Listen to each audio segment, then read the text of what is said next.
Welcome to study 365। चलिए आज पढ़ते हैं मगध राज्य के प्रमुख राजवंश।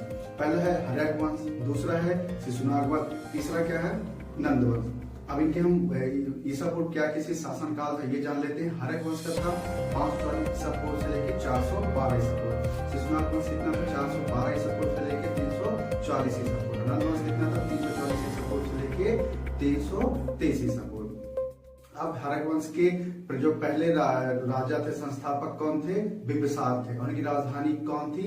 राजगृह या पाटलिपुत्र। इनका शासनकाल कब तक चला? इनका शासनकाल चला 540 ईसा पूर्व से लेके 492 ईसा पूर्व, लगभग 52 वर्ष। कितना? 52 वर्ष। अब दूसरे राजा हुए हर्यक वंश। इनके क्या है? अजातशत्रु थे। इनका शासनकाल चला 492 ईसा पूर्व से लेकर 460 ईसा पूर्व, 32 वर्षों तक लगभग इनके शासनकाल चला। अजातशत्रु को उनके ही पुत्र उदयन द्वारा मार डाला गया। तो तीसरे राजा कौन होंगे हर्यक वंश के? उदयन। इनका शासनकाल कब था? 460 ईसा पूर्व से लेके 444 ईसा पूर्व तक। उदयन के पुत्र नागदशक को शिशुनाग ने पद से अलग करके नए वंश की स्थापना की, शिशुनाग वंश की स्थापना की। तो उदयन के जो पुत्रों का जो लगभग 32 साल राज किया, इसलिए उदयन का शासनकाल और उनके उत्तराधिकारियों का शासनकाल मिला के जितना हुआ 460 ईसा पूर्व से लेके 412 ईसा पूर्व माना जाता है। अब हो गया मगध राज्य का पहला हर्यक वंश हो गया। अब दूसरा है क्या है? शिशुनाग वंश 412 ईसा पूर्व से लेकर 340 ईसा पूर्व तक इनका शासनकाल था। तो शिशुनाग वंश के जो पहले शासक या राजा समझ लें आप, तो शिशुनाग के जो पहले शिशुनाग हुए, इनका जो शासनकाल था 412 ईसा पूर्व से लेकर 394 ईसा पूर्व।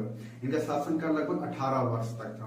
शिशुनाग वंश के दूसरे राजा हुए काकावर्ण या कालाशोक। इनका शासनकाल कब तक था? 394 ईसा पूर्व से लेकर 366 ईसा पूर्व, लगभग 28 वर्ष। तीसरा है तो महाबोधि तीसरे हैं कालाशोक के जो 10 पुत्र थे उनके बारे में। तो महाबोधि वंश के अनुसार जो कालाशोक के 10 पुत्र थे, जिन्होंने कालाशोक की मृत्यु के बाद मगध पर 22 वर्षों तक लगभग, मतलब 340 ईसा पूर्व। तो हम इनका जो तीसरा शिशुनाग वंश का जो टोटल तीसरा जो कार्यकाल समझेंगे 366 ईसा पूर्व से लेकर 344 ईसा पूर्व तक इनका शासनकाल हम मान सकते हैं।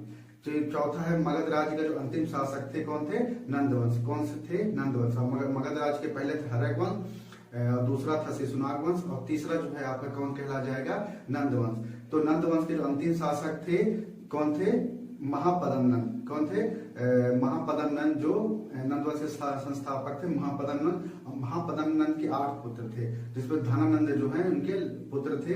और इन जो नंद वंश के अंतिम शासक भी है। और मतलब इन लोग का जो कार्यकाल था, नंद वंश का जो कार्यकाल जो 344 ईसा पूर्व से लेके 324 से 300 ईसा पूर्व था, तो लगभग 21 वर्ष था। धनानंद सिकंदर का समकालीन था। इसके समय में 326 ईसा पूर्व में सिकंदर ने आक्रमण किया था। तो 322 ईसा पूर्व में चंद्रगुप्त मौर्य ने अपने जो गुरु थे चाणक्य की सहायता से धनानंद की हत्या करके मौर्य वंश की नींव रखी। इस तरीके से आप समझ लीजिए कि हर्यक वंश में हर्यक वंश, शिशुनाग वंश, नंद वंश, इनका जो डिटेल बना है। एक दो वीडियो आप वीडियो एक बार देख लीजिएगा और इसको आप नोट्स को एक बार पढ़ लीजिएगा, तो आपको पूरी जानकारी इसकी मिल जाएगी। चलिए अब इनका मैं डिटेल जो क्वेश्चन आंसर है, जिस तरह से क्वेश्चन एग्जामों में पूछे जाते हैं, फिर उस तरह से मैं आपको इनका क्वेश्चन बनाकर बताता हूं और इसी से इनके मगध राज्य को क्वेश्चन के थ्रू ही खत्म करने की कोशिश करते हैं। चलिए शुरू करते हैं। मगध की प्रारंभिक राजधानी कौन सी थी? राजगृह। बिंबिसार उस समय क्या थे? राजा थे। बिंबिसार की 3 पत्नियां थी। दूसरी पत्नी राजकुमारी चेलना से अजातशत्रु का जन्म हुआ।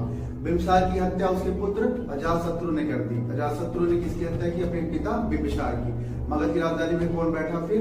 अजातशत्रु किस धर्म के अनुयायी थे? जैन धर्म के अनुयायी थे। अजातशत्रु के समय ही राजगृह की जो सप्तर्णी गुफा है ना, वहां पे क्या हुआ था? प्रथम बौद्ध संगीति का आयोजन किया गया था। ये भी याद रखेंगे कि कहाँ, किस गुफा में, कहाँ पे? तो अजातशत्रु के समय ही राजगृह की सप्तपर्णी गुफा में प्रथम बौद्ध संगीति का आयोजन हुआ।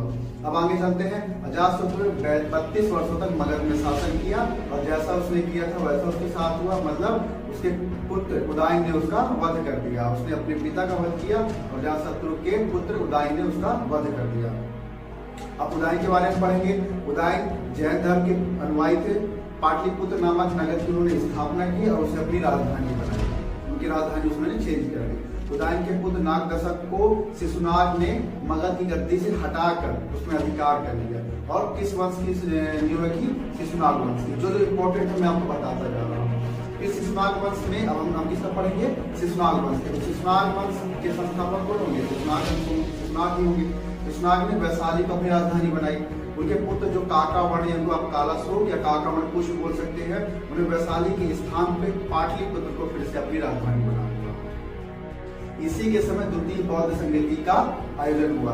पहला हुआ था अजातशत्रु के समय में, और कौन सी गुफा में? तो रूपी नाम याद रख लीजिएगा। और दूसरी बौद्ध संगति किसके उसमें हुई थी? आपके इसमें कालाशोक के टाइम में हुई थी। तो ये दोनों हो गया। फिर उसके आगे चलते हैं। बाणभट्ट जो रचित हर्षचरित, जिन्होंने बाणभट्ट ने जो हर्षचरित रचित है, उन्होंने क्या कहा कि काकावर्ण को महापद्म नामक एक व्यक्ति ने चाकू मारकर हत्या कर दी। हर्षचरित्र में बाणभट्ट ने कहा है, लिखा है कि काकावर्ण को महापद्म नामक व्यक्ति ने उस समय अपने बगीचे में के रास्ते में सुबह घूम रहे थे तो उन्हें चाकू मारकर हत्या कर दी। पुराणों के अनुसार इस वंश का संस्थापक जो महापद्म नंद, हम अब नंदवंश की बात करेंगे क्योंकि हत्या हो गया। अब किसे शासन आ गया? नंदवंश की। तो नंदवंश के बारे में पुराणों में ये कहा गया है कि ये क्या थे? शूद्र थे। इसमें इन्हें क्या कहें? सर्व क्षत्रात्मक, क्षत्रियों का नाश करने वाला भार्गव। भार्गव क्या कहेंगे? दूसरे, मतलब दूसरे परशुराम का अवतार भी इन्हें कहा गया। महापद्म नंद के 8 पुत्र थे। उनमें से एक पुत्र कौन था? धनानंद, जो नंद वंश का अंतिम शासक हुआ। धनानंद सिकंदर के समकालीन था। इसके समय 326 ईसा पूर्व में सिकंदर ने भारत पर आक्रमण किया। ये क्वेश्चन आता है कि सिकंदर ने भारत पर इसके समय कब आक्रमण किया, ये निकल के आता है। और यूनानी लेखकों ने इसे अग्रमीज भी कहा, ठीक है। और 322 ईसा पूर्व चंद्रगुप्त मौर्य ने इसकी हत्या करके मौर्य वंश की स्थापना की। जितने भी क्वेश्चन मैंने बताए हैं ये दूसरे बुक, सभी बुक्स निकाल छात्र मेन इंपॉर्टेंट बताए, इसी वजह से आपको पूरे क्वेश्चन कवर हो जाएंगे, आपको ज्यादा परेशान होने की जरूरत नहीं होगी। अब हम आगे जो पढ़ेंगे, अब किसका पढ़ेंगे? मौर्य वंश का। मगध साम्राज्य में मौर्य वंश का जो है बहुत बड़ा योगदान है। ये कैसे मगध साम्राज्य मौर्य वंश के द्वारा आगे बढ़ा। चलिए इसके बारे में अब अपन कल पढ़ेंगे। इतने